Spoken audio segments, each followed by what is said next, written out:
What do you do now if you have lots of cash, you feel FOMO, and you hate yourself for not buying a lot in 2023? I'm going to answer that question in today's video. I typically don't like making videos like this, but I feel it's needed based on the polls I've been making and the responses. As always, remember, this is not financial advice. This is just one guy's thoughts and opinions on the internet. I am not an influencer who has followers, and I don't want to be one. I'm a researcher who occasionally makes videos for his community. Anyways, right now I'm 85% in altcoins. As I've been saying in every single video the past few weeks, I wouldn't dare sell any of my altcoins because we never know when the alt season can come. I saved 15% cash for fear and panic to add to my existing positions. If I didn't get them, I plan to buy new launches. In either scenario, whether we went to 35k or 50k, I was covered. Now let's say I was in a scenario where I had majority cash. Let's say 40% or more in cash. What would I do now? That's what I'm going to answer. If right now you're seeing everyone on YouTube, Twitter, Discord, all celebrating, and you feel like you just missed the bull market, then pay attention to this entire video. A lot of the stuff you hear, you won't like, but I believe it will improve you as an investor. And at the very least, it will give you a rational perspective compared to everyone making you feel FOMO right now. The first thing you need to realize is, you're not the only one who feels like this. A lot of people on crypto Twitter were bearish last week and were waiting for 30k. I waited for cheaper prices on my core altcoins because it didn't make sense for me to start buying Injective at $30 when I started my position at $5, $6, $7. You also need to understand that a lot of people have been bearish all the way up. Even big influencers like Alex Becker, some of his followers haven't had the courage to buy in, or they've been waiting for a dip all the way since 30k.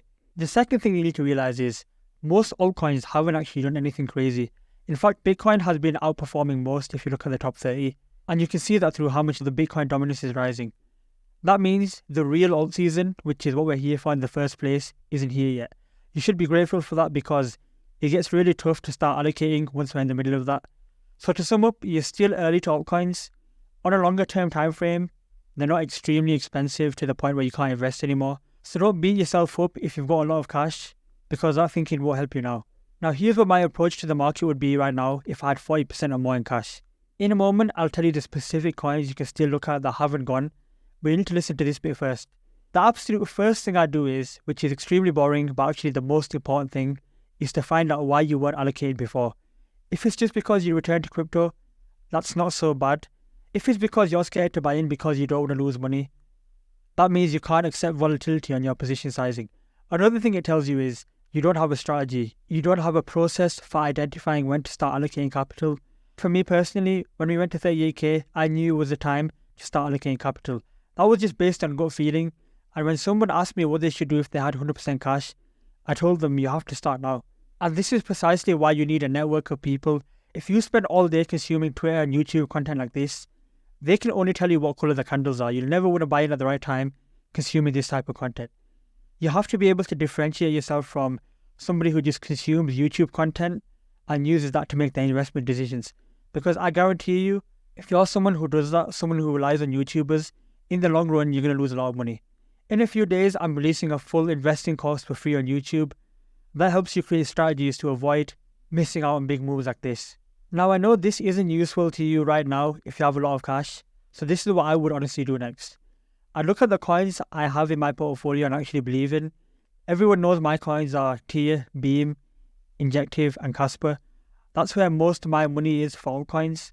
Whatever these coins are for you, identify low time frame pullback levels and from there, start DCAing. That's what I would do, not financial advice. Now the reason I would DCA in on a low time frame pullback is, zooming out on the bigger picture, we're still a little cycle even though we had a really good rally in the last few days. On super high time frames, nothing really crazy has happened yet. There's a lot of meat left on the bone. But here comes the warning. It's entirely possible that we correct really hard because Bitcoin still is at really high time frame 48k resistance. So you have to be able to accept that volatility if we do correct 20-30% from here.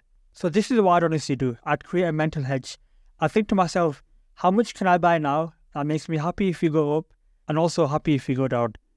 Protecting your mental and staying rational is an advantage you can have over every other retailer who's selling everything down here and then buying back up here. The biggest risk for sideliners is, let's say Bitcoin keeps going to 60k and you get serious FOMO and then it just comes back down to 40k anyway. Missing out on 20-30% pumps won't make you rich or poor. It's going to be the long-term habits that you develop as an investor that determine what you gain from this cycle. Now, in a moment, I'll tell you some good coins that I still think are good DCA buy opportunities. But first, let me tell you what your second option is right now if you've got a lot of cash, which is actually what I'm doing with my 15% cash. And that is researching new launches. And this is actually precisely the reason the market can't really affect me in terms of emotions. I know what my strengths and weaknesses are, and I position my portfolio to enhance for those. For example, if I had no cash, I would have no drive to research and give you guys new alpha for when I start streaming in a week or two. It forces me to stay active in the game and keep learning. Now, so your second option is playing new launches. I know this is not an easy cop-out for me. You guys have no idea just how overlooked new launches are. The amazing thing about new launches is, even if we're bullish, no one's paying attention. As you can see here in my Discord and this poll, 99% of people haven't heard of these really good, solid, deep in projects that are about to launch in the next month or two. This is how you need to approach crypto, and this is some alpha here. You need to understand who's going to be buying from you in the future, and that's one of the main things you need to be thinking about when you do your research process. Who is left to buy from me? This is a kind of mental model that I use for myself. When you're early to projects, typically you can be here. You can be an early buyer, you can be an early adopter of that token. And since the rest of crypto is typically already comfortable with their existing bags, and they're not really paying attention as we've seen here, as the price pumps, they'll become interested and they'll sell their old bags that aren't moving to buy into your new shiny coin. Like with anything, you need a strategy and a plan for how you're going to buy these new launches. It's a significant advantage, but only if you can actually utilize it well. It's pretty much what I'm specializing in now. And if you really want to make it in crypto, you need to find that one thing, that one skill, and then get really good at it. And this is what I'm focusing on for the entirety of 2024, literally full time. So if you want alpha on new launches, make sure you subscribe and join the Discord. Now pay close attention to this part of the video. These are the coins that I believe still represent good opportunities in the market without having run away. First up is Manta. It seems like a lot of people forgot about this one recently. Surface level overview, they raised a ton of money from Polychain, and you need to keep an eye on these guys because they look like they're winning this cycle. There's no investor unlocks for the entirety of 2024, and if you forecast the future supply, it's not a $700 million market cap project, it's a $1.3 billion market cap project. So I can still see a nice 10 to 15x out of this. It's not financial advice, I can't even buy this myself because of where I live. It's just an opportunity for you to research if you're sidelined and consider yourself. That's my main goal of this channel, just to put opportunities in front of you and then have you do a lot of the thinking yourself. The second opportunity is Shrapnel, and when I was scripting this video, the price was at 0.24 and now it's pumped literally 10 to 15%. Anyways, I know this has a lot of unlocks in the future, in the coming months, but that might not actually matter if we do get a really big alt season in the next few weeks and months. If we get that left translate cycle, which is a huge explosion in the next few weeks and months, front running into the halvening, then these unlocks won't matter at all, and this could really go ballistic within the matter of weeks. It doesn't take a long time for retail and people to start really piling into the market, as the only thing that interests people, not just retail, it's VCs too, is big green candles when they realize that crypto actually isn't dead. So Strap, yeah, this is definitely one that I'd consider looking at now if I'm in cash. Next up, we've got Ethereum. If I was really conservative and held coins like XRP, Litecoin, and Dinos, I'd look at swapping into Ethereum because this is in a 6-year bear market against Ethereum and people are still holding it for some reason. I have no idea why. Ethereum especially feels undervalued if that ETF narrative coming is about to catch fire again. Ondo is another one that hasn't really pumped crazily yet and could be a good one to consider for the RWA narrative. I'm personally targeting around a 20x for this long term. It is a bit more risky, so make sure you do your own research. For a riskier play, I started allocating some capital to Pandora around these lows. Just in case this ERC 404 narrative really takes off, this is the main coin of that narrative and it gave a really nice dip. Lastly, we've got Ejective. It hasn't rallied too much off the lows just yet. It's usually a very strong coin and it's lost a bit of attention in recent times, but I have strong conviction that this coin can give a 7 to 10x from here. Some upcoming projects you need on your watch list are Saga XYZ. It's coming in mid-March and this is a really good project which might need its own video. Godzilla should be dropping sometime very soon. Sawchain is another good DPM project, and Ionet is also another good cloud computing play. Again, you need a strategy for how you're going to buy these. New project strategy is good for the bull market when it's full of optimism, and airdrop holders keep holding because they're optimistic about the future.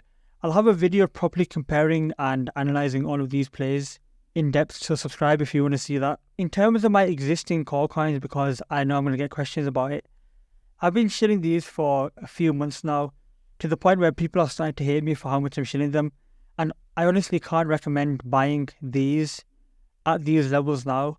For example, tier, I'm not shilling people tier when I'm up 4 to 5x on it. But unless you're super high time frame and you can accept a minus 50% volatility dip, and you can also accept that you have to reduce how much gains you want, then you can consider DCing in just to manage your emotions now for these sorts of coins. Not financial advice, it's just something that I'd consider if I had a lot of cash. What you do with your money is your responsibility. This is just what I'd consider doing on a super high time frame weekly perspective. To sum up this video, if you're in a high percentage of cash, yes, your situation isn't ideal, but it doesn't mean it's game over. I DCA in just to mentally prepare myself for both sides if you go to 60k or 35k. Keeping your emotions in check is an advantage in crypto.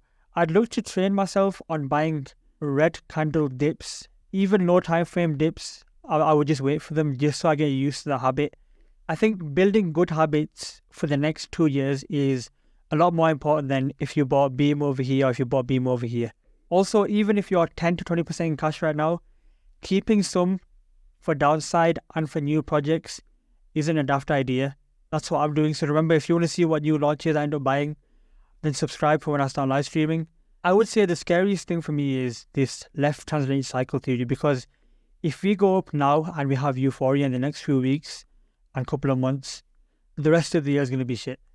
That's why I didn't take profit on any of my altcoins since this entire rally. I can handle going to 35k, but I waited 2 years for this. I'm not missing it for anything. The Discord is open if you want to discuss your portfolio with other people. I think at this point you really need to be working on your exit plan and your ideal portfolio for what could happen in the next few months.